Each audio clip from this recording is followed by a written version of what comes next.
सहनाववतु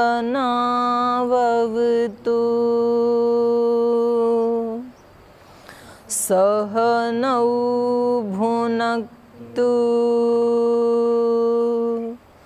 सह वीर्यं करवावहै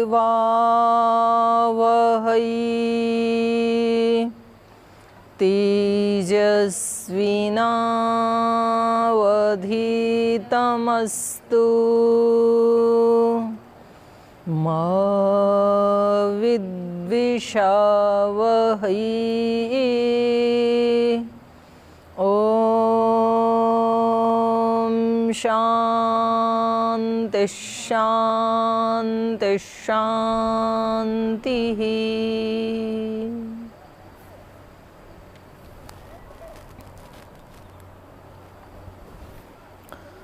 कल 3 श्लोकों के ऊपर चर्चा की थी हमने कि हम सबको कर्म कैसे करने चाहिए। जैसे कोई आसक्त व्यक्ति आसक्ति पूर्वक अपने कर्मों को करता है, ऐसे ही जो योगी व्यक्ति है या साधक है या आध्यात्मिक व्यक्ति है, उसको अपने कर्मों को उतनी ही आसक्ति से, तो आसक्ति जैसे करना चाहिए, माने पूरे उससे करना चाहिए, मनोयोग से, ढीले ढाले नहीं करना चाहिए, जिसको इस लोक में कुछ अच्छा प्रतिस्थापित करना है उस व्यक्ति को।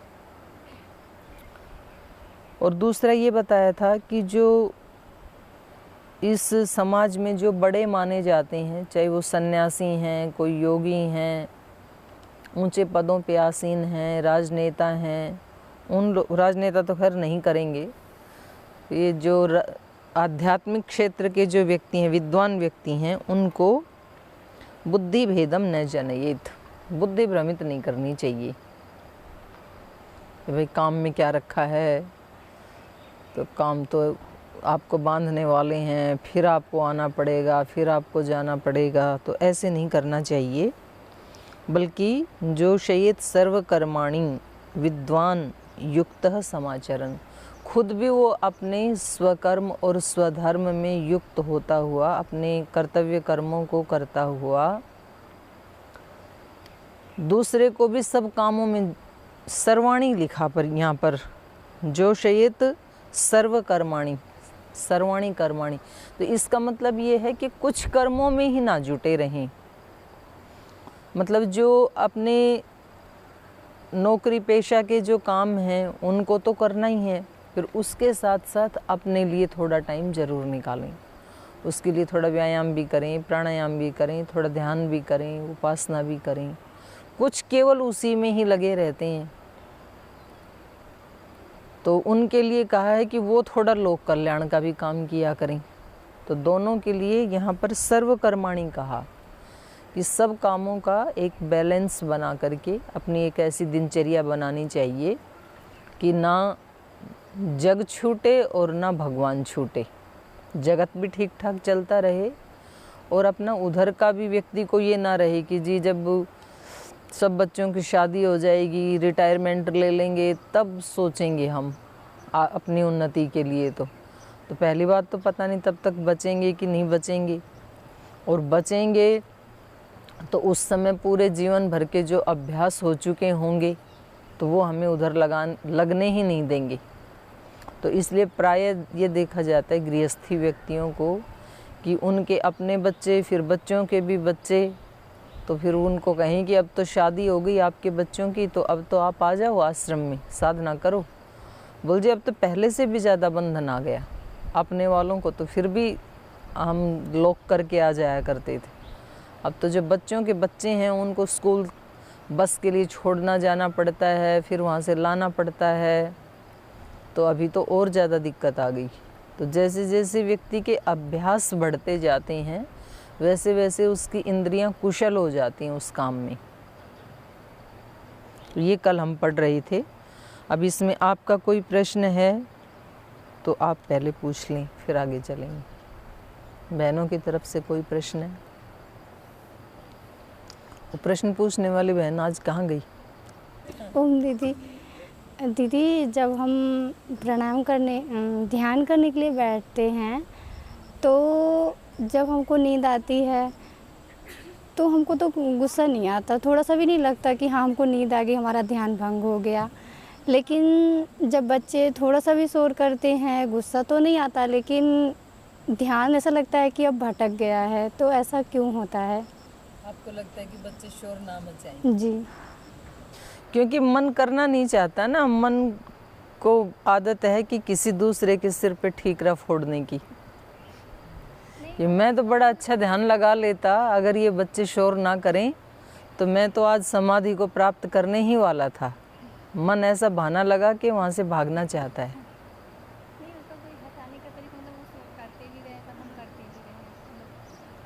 इसके लिए तो मैंने कहा था ना कि 5 काम अपने बताना, जिसको करते हुए आप पूरे दृष्टा भाव में रहे। ऐसे आपने कोई काम किए आज?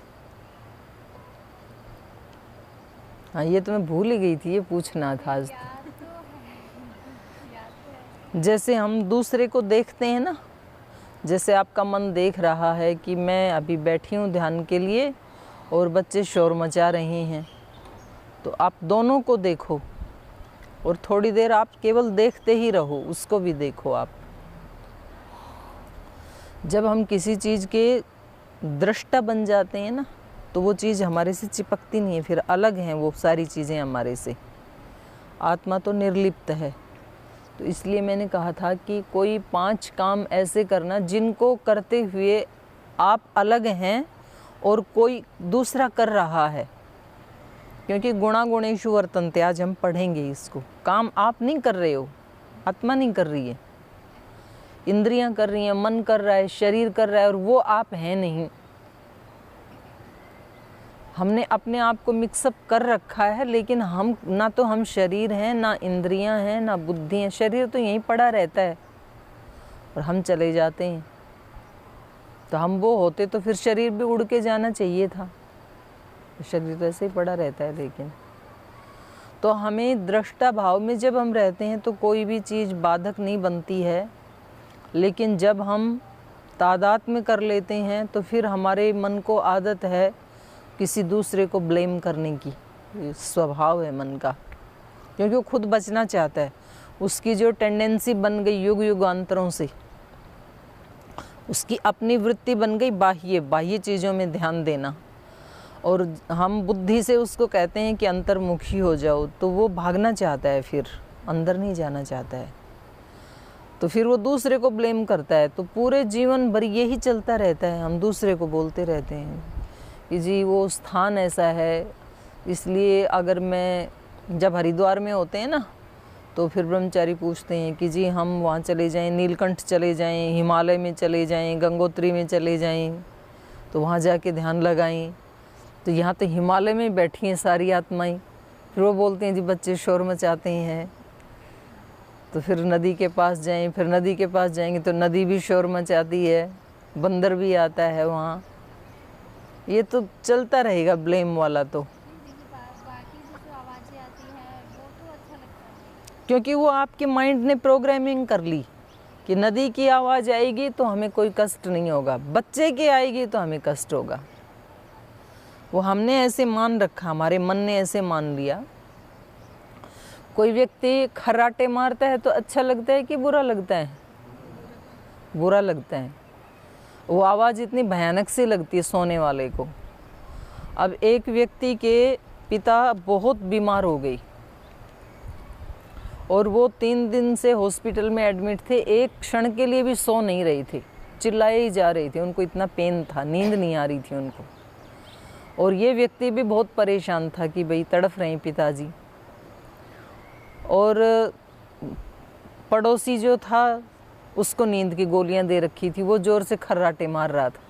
तो ये व्यक्ति इतना इरिटेट हो गया और अगले दिन डॉक्टर को बोल जी यहाँ ये बेड चेंज कर दो हमारा, ये इतनी ज़ोर से खर्राटे मारते हैं कि पूरी रात हमारी बर्बाद हो गई और हमारे पिता भी सो नहीं पाए।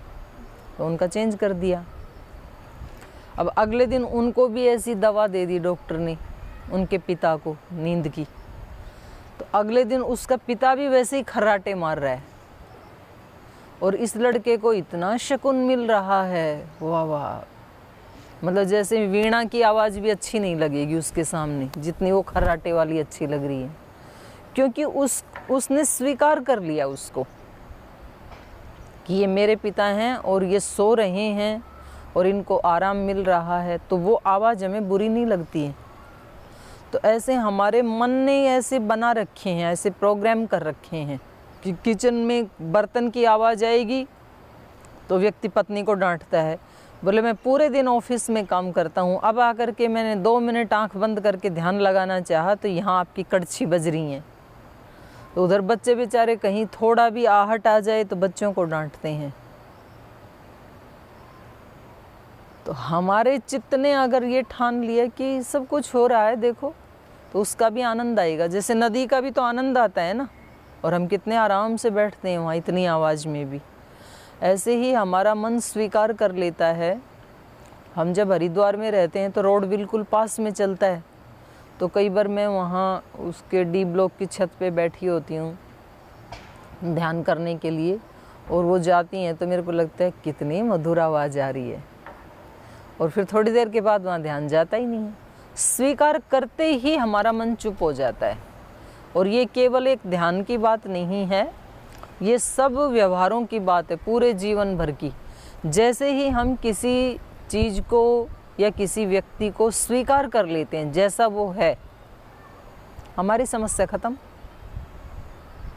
माँ बच्चे को स्वीकार कर लेती है कि वो छोटा है इसलिए वो रात को बिस्तर में मलमूत्र भी कर सकता है, वो जग भी सकता है, वो रो भी सकता है, तो माँ को कोई परेशानी होती है क्या? कितने दिन बच्चे जगाते हैं माँ को, कोई परेशानी नहीं होती है।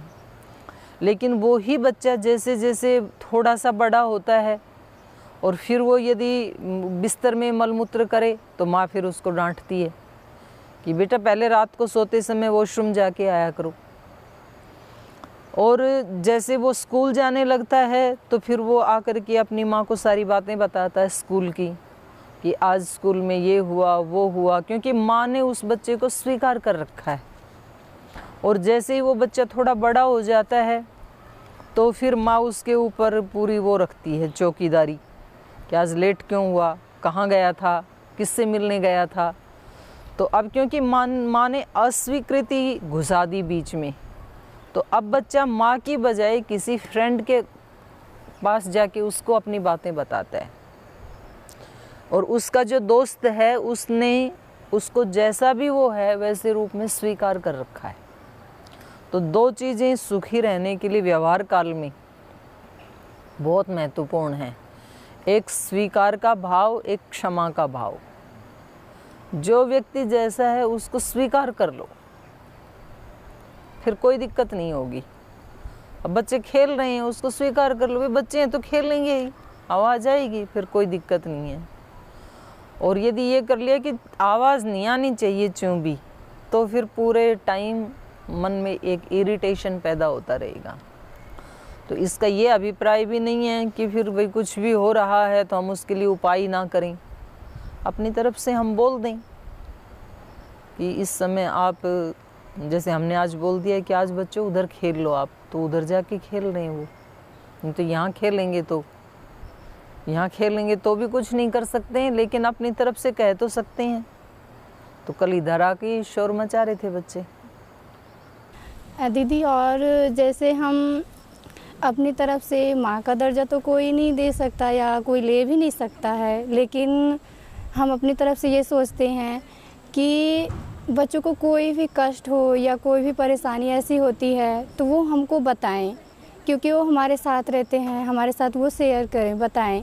लेकिन वो नहीं बताते हैं, तो इसका क्या कारण है जो वो ये नहीं बता पाते हैं? मतलब हमको ऐसा क्या करना चाहिए, हम ऐसा क्या करें, हाँ, हमारे से कनेक्ट हो, ज़्यादा बता पाएँ।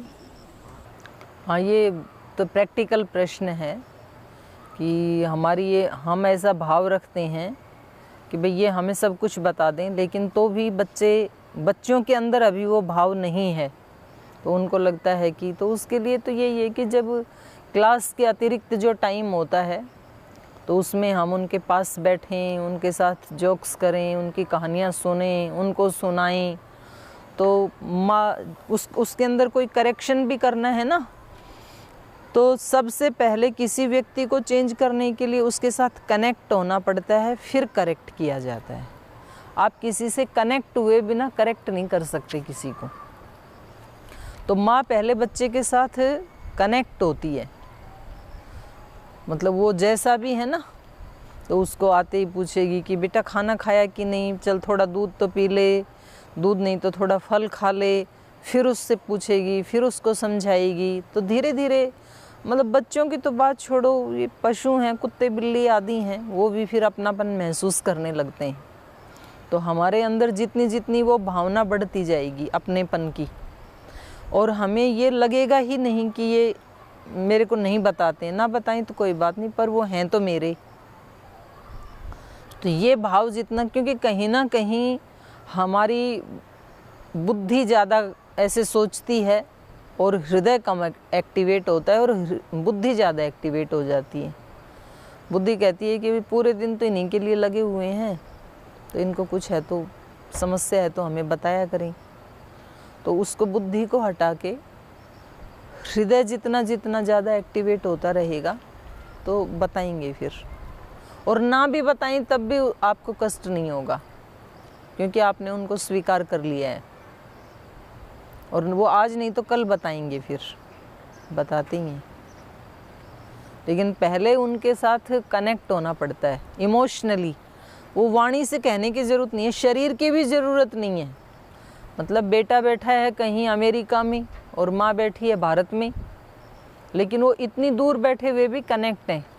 इसलिए बच्चे को अमेरिका में कहीं कोई खांसी जुकाम भी होता है तो माँ को रात को सपना आ जाता है, वो सुबह ही बोलती है भाई फ़ोन करो, आज ज़रूर उसको कुछ ना कुछ तो हुआ है। और फ़ोन करते हैं तो पता लगता है कि सच में ही हुआ था।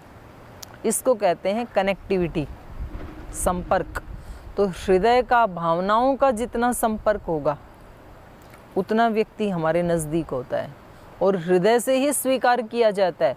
ऐसा थोड़ी है कि माँ स्वीकार करती है तो डांटती नहीं। सबसे ज़्यादा अगर आपकी किसी ने पिटाई की होगी या कान मरोड़े होंगे तो माँ ने मरोड़े होंगे। दूसरे तो डरते हैं, टीचर तो फिर भी बेचारे डरते हैं। आजकल तो वैसे भी केस हो जाएगा, पहले तो हमारी तो होती थी पिटाई, टीचर करते थे, आज नहीं कर सकते हैं। आज तो आप उनको डांट भी देंगे तो भी केस हो जाएगा कि उनको मेंटली टॉर्चर किया आपने, अब्यूज़ किया। सबसे ज़्यादा पिटाई तो माँ ही करती है, हर काम के लिए धमकाती है, कान मरोड़ती है। लेकिन बच्चा सबसे ज़्यादा प्रेम अगर धरती पे किसी को करता है तो अपनी माँ को करता है। तो ऐसा भला क्यों हुआ? क्योंकि वो हृदय से कनेक्ट है। तो ये कनेक्टिविटी केवल वाणी और शरीर की नहीं होती, भावनाओं की होती है। तो जितना जितना हमारा मातृत्व बढ़ता जाता है उतना उतना दूसरों के ऊपर असर पड़ता है। आप कितना भी डांटें किसी व्यक्ति को, और यदि आप हृदय से उसके प्रति मातृत्व का भाव रखते हैं तो उस व्यक्ति को बुरा नहीं लगता है। और आप हृदय से उससे प्रीति नहीं करते हैं और बाहर से मीठे मीठे शब्द बोलते हैं बहुत, तो मतलब मीठा तो बोलना चाहिए, लेकिन ज़रूरी नहीं है कि जो व्यक्ति मीठे शब्द बोल रहा है उसका हृदय भी मीठा ही होगा, ये ज़रूरी नहीं है। कभी कभी उल्टा भी हो जाता है। जी, और कोई प्रश्न किसी का इधर से? जी, ये जो हमारे कर्म हैं ये पहले से बने हुए हैं या फिर इन्हें हम बनाते हैं? तो उसमें दोनों बातें हैं।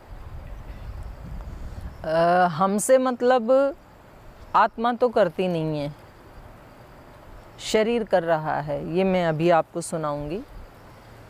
शरीर का मतलब है ये जो सारी सृष्टि बनी है ना, इसमें 3 चीज़ें ऐसी हैं जो कभी भी नष्ट नहीं होती हैं।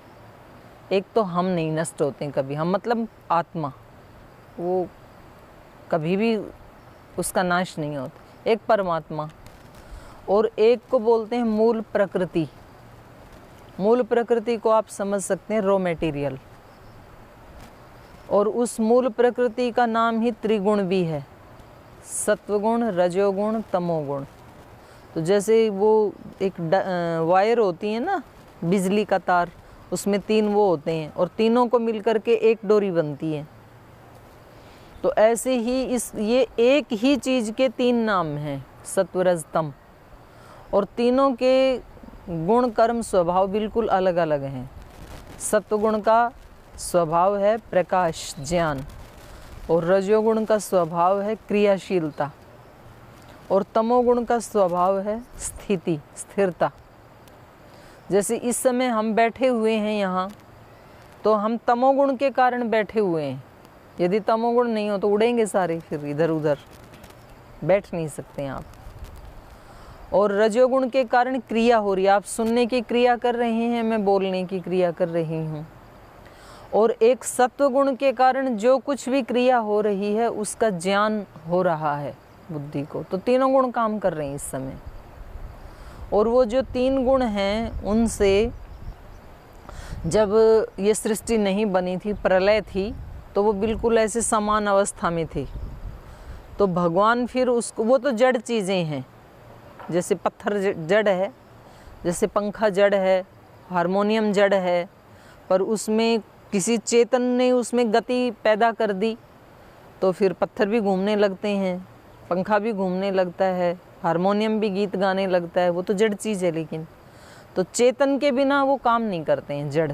हमारा शरीर भी जड़ है, इसमें चेतना आ गई तो ये काम कर रहा है, चली जाएगी तो काम नहीं करेगा। तो वो सृष्टि के आदि काल में भगवान उन तीनों में एक गति देता है, सत्वरज तम को। और जब उनमें इम्बैलेंस होता है, गतिमान होते हैं, क्षोभ पैदा होता है। जैसे दही को मथते हैं तो एक क्षोभ पैदा हुआ, तो उससे सबसे पहली जो चीज़ निकल के आती है वो उसको कहते हैं महतत्व। महतत्व का ही दूसरा नाम है बुद्धि तत्व, ज्ञान तत्व। और उसमें सत्वगुण की अधिकता होती है। फिर उसके बाद महतत्व से बनता है अहंकार। अहंकार का मतलब अभिमान नहीं है, मैंपन का एहसास होना। जैसे हमें एहसास है ना कि मैं एक शरीर हूँ, मैं एक स्त्री हूँ, मैं एक पुरुष हूँ, मैं युवा हूँ, मैं वृद्ध हूँ, ये जो एहसास है इसको बोलते हैं अहंकार। मैं भक्त हूँ, मैं साधक हूँ, मैं योगी हूँ, मैं लंबा हूँ, ये सारा जो एहसास है अपनी जो आइडेंटिटी का, उसको अहंकार कहते हैं। और उससे फिर 11 चीज़ें बनती हैं उस अहंकार से, 5 ज्ञानेंद्रियाँ, 5 कर्मेंद्रियाँ और 1 मन। और दूसरी साइड में उससे बनती हैं 5 तन्मात्राएँ, शब्द, स्पर्श, रूप, रस, गंध। और फिर उन 5 तन्मात्राओं से बनते हैं 5 स्थूल भूत, अग्नि, जल, वायु, पृथ्वी, आकाश।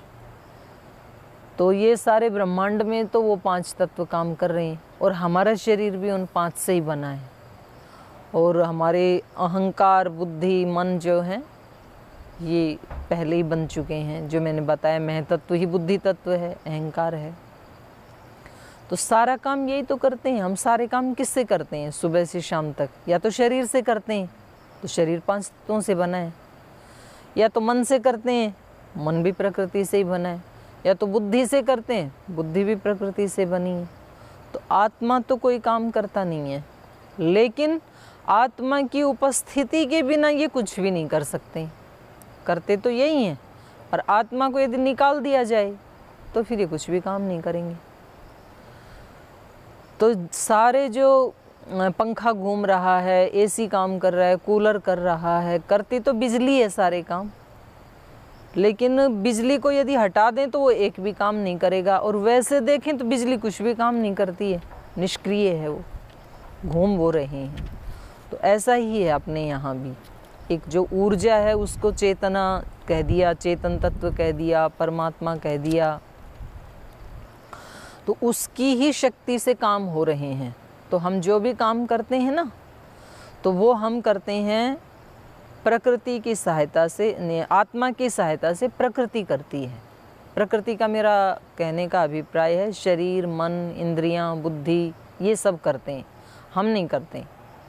अब आप कह रहे हैं कि वो पहले से ही तय है या हम आज भी उसको चेंज कर सकते हैं? वो पहले से भी तय है, क्योंकि जो काम हमने कल किया था वो हमारा संस्कार बन गया है। संस्कार ऐसे कहते हैं, जैसे यहाँ आपने दूध या पानी डाला तो वो जिधर से बह गया तो वो फिर अपना एक धारा, एक रास्ता बना लेता है। जब अगले दिन वहाँ आप डालोगे ना तब भी वो उधर ही जाएगा। या किसी कपड़े पे कोई दाग लग गया तो वो साबुन से आप उसको धोगे तो जैसे दूध गिर गया तो दूध की स्मेल तो चली जाएगी, दाग रह जाता है। ये जो दाग रह गया इसी का नाम है संस्कार। तो हमारे चित्त के ऊपर हम जो भी काम करते हैं, हम जो भी सोचते हैं या जो हाथ पैर से करते हैं या वाणी से करते हैं या हृदय से करते हैं, उन सब की एक छाप पड़ती जाती है, उसका नाम है संस्कार और उसी का नाम है कर्माशय। आपने यहाँ पर कोई चीज़ जैसे आप खाते हैं तो कोई चीज़ खाने का क्या परिणाम होगा उसका फल तो आपको मिल जाएगा। कुछ कर्म ऐसे हैं जिनका तुरंत फल मिल जाता है, कुछ ऐसे हैं जिनका थोड़ी देर के बाद या कुछ महीनों के बाद मिलता है, और कुछ कर्म ऐसे हैं कि जिनका आगे तक भी जाता है। जैसे आपने अभी स्नान किया, आपका शरीर गंदा था और आपने एक कर्म किया, पानी से उसको धोया तो अभी साफ़ हो जाएगा, फल तुरंत मिल गया। अभी आपको भूख लगी थी, आपने खाना खाया, तुरंत भूख मिट गई, तो फल अभी कर्म किया, अभी फल मिल गया, भूख मिट गई। लेकिन कुछ फल ऐसा है जो आपको कुछ घंटे के बाद मिलेगा। आपने अभी यदि तीखा मसाला और चटपटा ऐसा कुछ खाया तो आपको पेट में दर्द होगा फिर 3-4 घंटे के बाद। तो इसका मतलब है कि कुछ कर्म थोड़े दिन के बाद फल देते हैं, कुछ कर्म कुछ महीनों के बाद फल देते हैं। गेहूं का बीज आपने आज बोया लेकिन उसकी फसल काटने के लिए आपको 6 महीने इंतज़ार करना पड़ेगा। बाजरा का बीज बोया तो 2 महीने इंतज़ार करना पड़ेगा। आम का बोया तो 15 साल बाद फल देगा। और कुछ कर्म हमारे ऐसे हैं कि छोटे छोटे हमारे से, जैसे हम घास में चल के आए, पता नहीं कितनी चींटी पैर के नीचे आ गई होगी, एक हिंसा हो गई तो तुरंत हमारे को कोई उसका फल नहीं मिलेगा। पर कभी हो सकता है कि 100 जन्मों के बाद भी आपने कोई किसी की बड़ी हिंसा की, तब ये वाला भी वहाँ जाके ऐड हो जाएगा, संस्कार बन गया इसका चित्त में। तो कभी कभी व्यक्ति को ऐसे लगता है ना कि जैसे किसी व्यक्ति ने एक बार किसी की हत्या कर दी और वो पकड़ा नहीं गया तो उसको लगता है कि फल मिला ही नहीं, मैं तो बच गया। फिर दोबारा करता है, तिबारा करता है, ऐसे वो 4 बार कर देता है और चौथी बार पकड़ा जाता है वो। तो उसको जो जेल में डाला वो तो चौथे वाले कर्म के कारण डाला, लेकिन बाद में जब इंक्वायरी की जाती है तो वो पीछे तक के तीनों का फल मिलता है। फिर इंक्वायरी में पता लगता है इसने उस समय भी किया था, उस समय भी किया था, तो वो सारे ऐड हो जाते हैं फिर जब फल मिलने लगता है। तो ऐसे ही पुण्य का भी होता है, ऐसे ही पाप का भी होता है। पुण्यों का भी ऐसे होता है, जब व्यक्ति के जीवन में एक तरफ से खुशियाँ आने लगती हैं तो दूसरी तरफ से भी, इधर बच्चा पैदा हो गया, उधर से नौकरी का कागज आ गया, इधर से प्रमोशन हो गया, इधर से बॉस भी बड़ा खुश हो गया, सारे काम साथ हो रहे हैं। और कभी कभी ऐसा लगता है कि मतलब एक कुछ दुर्घटना हुई, उसके बाद दूसरी भी, तीसरी भी, चौथी भी, तो फिर लगता है कि सारी मिसफॉर्चून से एक साथ इकट्ठी होके आ गई, क्योंकि वो पीछे वाले भी ऐड हो जाते हैं उसमें।